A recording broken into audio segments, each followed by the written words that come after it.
Magandang umaga! Kumusta po? Narito po ulit ang update natin para sa lagay ng ating panahon.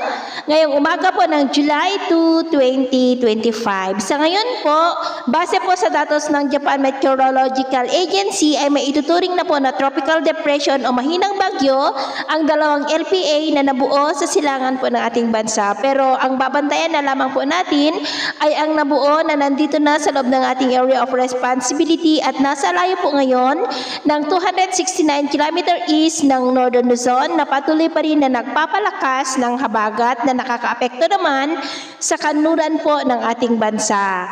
Ang sama ng panahon po ito ay hindi naman na po nakitaan na tatama sa ating kalupaan, kikilos po pa north, northeastward, pataas, na patuloy po na manghahatak ng habagat hanggang po sa susunod na linggo ay asahan natin ang mas maulan na panahon, lalo na po sa western section ng ating bansa, particular na po dito sa May Luzon.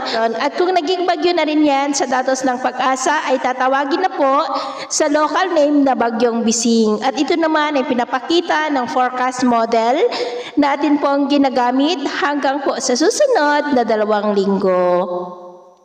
At sa lagay ng ating panahon, ngayong madaling araw ay maayos naman po ang panahon sa malaking bahagi ng bansa pero may tsansa pa rin ng mga isolated rains sa ilang bahagi po ng Babuyan Islands, ilang bahagi ng Bataan, Metro Manila, southern part ng Quezon, Camarines Norte, Legazpi, Albay, Sorsogon, Masbate, Romblon, Marinduque, Mamburao, San Jose sa May Mindoro, Coron, Palawan, Capiz, Iloilo, Bacolod, Bogo, Hinubaan, Ormoc, Catbalogan, Katarman, Oras, Gamay at Sulu Archipelago. At mamaya ay sisikat naman po ang araw sa malaking bahagi ng ating bansa pero may tsansa pa rin ng cloudy skies with isolated rains sa coastal areas ng Silangan ng Cagayan, coastal areas ng Isabela, Albay, Sorsogon, northern part ng Iloilo.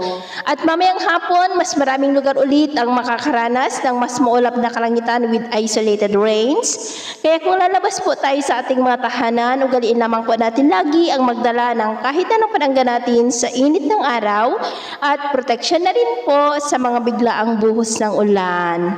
At sa atin naman po mga baybayin, wala naman na po tayong nakataas na namang gale warning signals pero iba yung pag-iingat lamang po kung papalaot tayo para po mas makaiwas sa mga sakunang pangkaragatan. So ito na ang latest update natin sa araw na ito. Ako po muli si James na nagsasabing sa kahit anong pagsubok po na darating sa ating buhay, huwag na huwag po tayong mawawalan ng pag-asa. Thank you and God bless!